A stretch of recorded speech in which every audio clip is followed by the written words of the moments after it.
A man in Aurora is facing a murder charge accused of shooting a man over, a gaming console. Aurora police say Travion Simpson met with Andy Billinger 2 weeks ago in the McDonald's parking lot near Parker Road and Yale Avenue.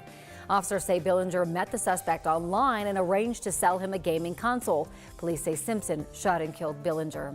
A man from Larimer County is in custody after deputies say they found 3 IEDs and a Molotov cocktail in his home. His name is Nicholas Dice. The sheriff's office says investigators found them during a search warrant at his home Thursday. They also found other guns, which is a violation of his bond conditions from when he was arrested in May. This morning, jurors will go back to deliberations in the Mark Redwine murder trial. Lawyers gave closing arguments Thursday and handed the case to jurors. Mark Redwine is accused of killing his son Dylan in 2012 when Dylan was visiting him near Durango. The U.S. Forest Service is thinking about an overnight camping fee for the Maroon Bell Snowmass area. They say they're seeing more overnight visitors, but also more trash and ruined vegetation. They're suggesting a $12 per night per person fee. It would not be for the Maroon Bell scenic area itself, but for other heavily used areas. If it's approved, it'd go into effect next year. Hiking Quandary Peak will soon require a parking reservation or a ride on a shuttle. It's part of a Summit County plan to help with overcrowding at the 14er. The Summit Daily reports this week county leaders are also planning 15 to 20 new parking spots at the trailhead and new signs reminding people where they can't park. The County Board of Commissioners wants some of those plans, including a shuttle system out of Breckenridge, in place by the end of next month. And that's your Morning Rush. The return to travel is becoming more of a reality than a wish these days. And if you're planning to go out of the country and haven't renewed your passport, it'll probably take you a long time. NBC's Tom Costello shows us it's all because of the pandemic. Amid the post-pandemic travel boom, a major hang-up could keep many travelers grounded. The State Department now says it's taking 3 to 4 months to process Americans' applications for new passports. I put it in for renewal and still pending, so nothing back yet. I haven't seen anything in over 45 days. The problem, many Americans let their passports expire during the pandemic. Now passport offices are swamped with 2 million renewal applications and slowly processing more as government offices reopen from COVID restrictions. We certainly expect to be able to do more of that as conditions here in this country continue to improve. Expedited application processing can still take 12 weeks by mail.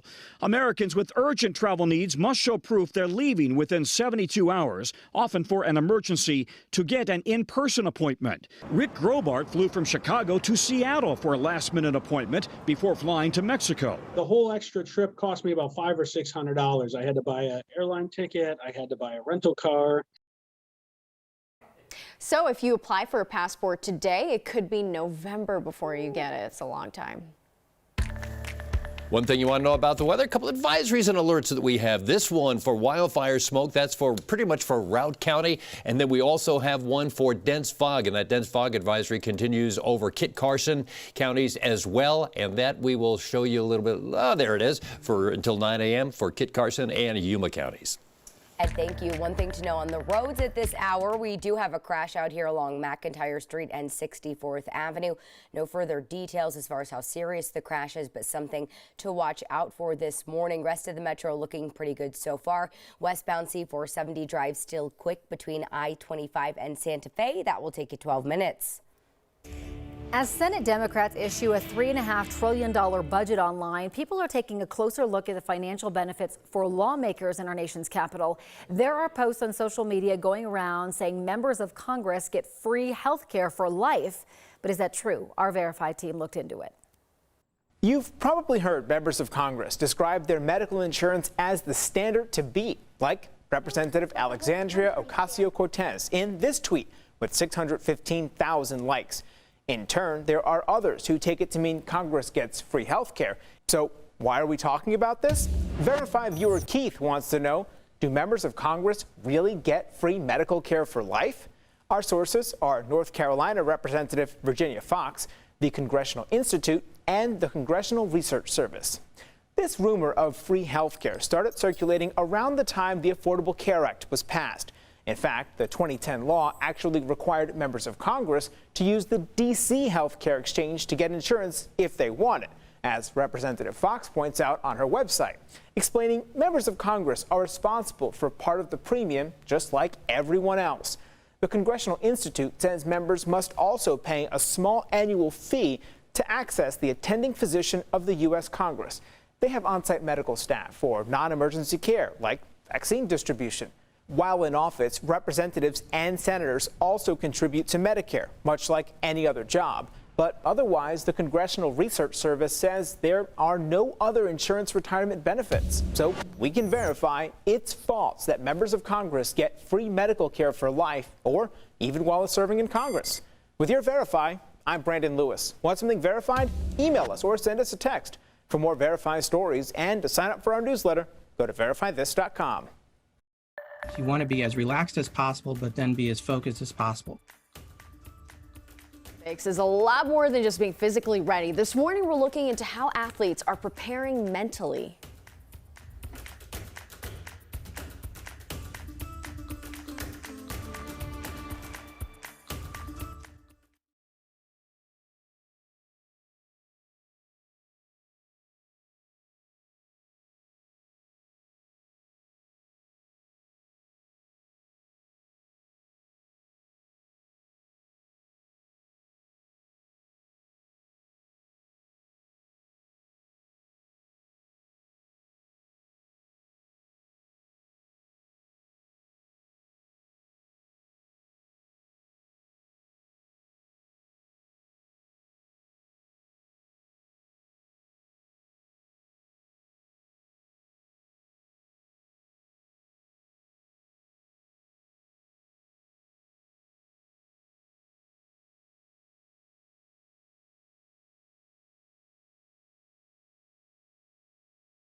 Welcome back. Just 1 week to Tokyo now. And when it comes to Olympic athletes, we usually talk about their physical capabilities. Right. Only it's so much more than that. And getting that gold medal can really come down to the mental game. And Team USA has been preparing for that. NBC's Liz McLaughlin shows us how. If the Olympics weren't already a high-pressure situation, add on challenges from pandemic protocols, disrupted routines, and no fans or family allowed. That one will actually make me cry. It's how athletes handle all of that stress that can make or break their performance. There's a two-way street between the mind and the body. Lindsay Shaw is a sports psychophysiologist with the U.S. Olympic and Paralympic Committee, who uses EEG sensors to study athletes' brainwaves during training. Her team also analyzes data collected from TrackMan, a technology that tracks an object's movement in sports such as golf and shot put. What ball speed, what spin, what launch angle, how much it curved in the air, what apex it achieved. That information is used to see how a change in an athlete's brainwaves can change outcomes. So it just gives us a more refined understanding of what's actually going on, and then it informs an intervention. An intervention, such as a meditation program to create a calm mind for competing. You want to be as relaxed as possible, but then be as focused as possible. That's the goal of the brain training programs from a wearable called Focus Calm, used by athletes in USA weightlifting as well as Thai and Japanese archery teams. By building those neural pathways and working on your neuroplasticity, you can then build up to become that elite performer mentally. An edge athletes hope will lead them to the top of the podium this summer. Liz McLaughlin, NBC News. All that Olympic stuff is so cool to know. Well, Wednesday, you remember we had all those cloudy skies, 79 degrees. We warmed up 10 degrees to 89 degrees yesterday, a little bit warmer today. Clear skies is where we're starting out, 63 degrees out at the airport right now. We did have a few scattered showers and thunderstorms and some lightning right between Colorado Springs and Pueblo overnight, pretty much drifting off to the east and dissipating. So we'll see sunshine to start the day, afternoon showers and thunderstorms to end the day, widely scattered along the Front Range. A little heavier, though, maybe some severe weather way out there in the northeast. So that's where it sits. The more than northeast you go, the greater chance you see a severe storm. Otherwise, just marginal. That's few and far between over the rest of the state. We also have that air quality alert until 9 a.m. for wildfire smoke, but it's just down to Routt County right now. And over in the east, Yuma and Kit Carson County, we have a dense fog advisory. That goes until 9 a.m. as well this morning. Temperatures today, pretty seasonal. 80s, low 90s over the eastern plains, 70s, 80s higher up. Out west, temperatures mostly in the 90s. Here is that Denver forecast then. Partly sunny skies, a scattered late day storm, 91 degrees, 90 is normal. Partly cloudy, 63 the overnight low. Then for tomorrow, 93 degrees to start your weekend, 91 to end it. Chance for a storm each day. And then we're fair, warm and dry pretty much for Monday, Tuesday, Wednesday. Maybe a late day storm Thursday and back to dry conditions on Friday. Thank you so much. 5:15 this morning. Got a big traffic alert for this weekend. We've got another closure because of this big Central 70 project. Eastbound I-70 is going to close tonight at 10 o'clock between Brighton Boulevard and I-270, and it's going to be closed all weekend long until Monday at 5 in the morning. So your best workaround is going to be eastbound 270, and you better believe it's going to be congested, especially through the daytime hours. At least that is what CDOT is warning. So something to keep in mind this weekend. That's going to be a big mess. We do still have this ramp closure as well because of paving. Westbound I-70, that on-ramp from Ward Road is closed. Workaround option, Kipling Street or 32nd to get onto westbound I-70 through that area. At this very moment, I-70 looking pretty good through the metro. We're still open at least between I-25 and 225. Your eastbound ride, 9 minutes. Your westbound ride, 8 minutes. So that is good to see. South and northbound I-25 between downtown and the tech center also looking pretty good. 13 minutes for your southbound travel time right now, and your northbound travel time between the DTC and downtown about the same, 14 minutes. I think all the cautioning that the local community has heard over the past few weeks has kind of scared them away. Even with the All-Star game, it was a slow week. When the molecules get cold, when they cool down, the molecules get closer together. Our science guy, Steve Spangler, is teaching us about the connection between the temperature and our tire pressure.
noticed that the air pressure in your tire changes as the weather conditions go from really hot to really cold? Yeah, I've noticed that. In today's Science Minute, Steve Spangler uncovers the mystery with a little air pressure science of his own.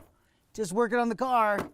No, I'm not a mechanic, and this isn't even my car, so we're going to have to do this quickly. We're talking about the science of air pressure. You ever wake up, jump in the car, and the sensor for your tire says it's overinflated or underinflated, and you're wondering, how in the world did this change? No, nobody added air or probably took air out unless you've got a nail in there. Maybe it's the science relationship between temperature and pressure. And the best way to show you that is a demonstration right here using some liquid nitrogen and a balloon. I know, extreme. This is liquid nitrogen, 320 degrees below zero. It's just a way for us very quickly to show you the relationship between temperature and pressure. All right, so we blow up the balloon like this.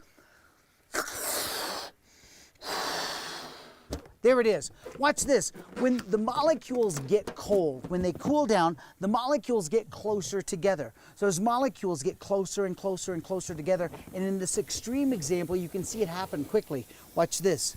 As we put it down in the liquid nitrogen like this, there's not a hole in the balloon. No. Those molecules are just getting closer and closer. So when the car tire gets cold, the sensor can indicate that you have low pressure just because the change in temperature causes that those molecules to get a little closer together and there's less pressure. Look at this. In the extreme example, look at that balloon. Just because it got colder, watch what happens when it warms up. Like this. It goes back to its original size. If we were to heat this and leave it out here, the balloon would get even a little bit bigger, indicating what happens when the sensor says there's too much air inside. What does this tell you? Don't fill air in your tires when it's extreme hot or extreme cold. You want to pick the perfect time to be able to put the air in those tires so that you get the right reading. And we get to play with liquid nitrogen at the same time. Uh-oh, here he comes. I'm Steve Spangler, and that's your Science Minute. I'm sorry. Don't worry.